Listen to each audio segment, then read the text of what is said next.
લગ્નમાં અહીંયા સીન દેખાડી લગ્નમાં બરાબર લગ્નમાં અમે આવ્યા અહીં લગ્નમાં ગોકુલના ઘર બરાબર લગ્નમાં બ્લોગ બનાવેલા તો મારો ભાઈ કે મારે બનાવવો છે એ બનાવીએ બરાબર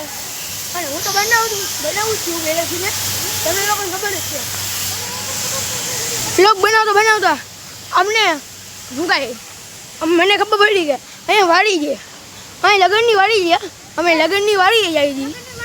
લગ્નની વાડી જતા મારો ભાઈ કે મારે બ્લોગ બનાવવો છે તો મેં કીધું બનાવ લગ્નની વાડી બનાવો પછી આપણે એમ કહે તો અમારા દાદી છે મારા દાદી બોલાવી છે મને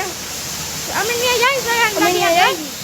બરાબર પછી અમે જતા તમને મળી વાડી આ છે મારા કોઈનો છોકરો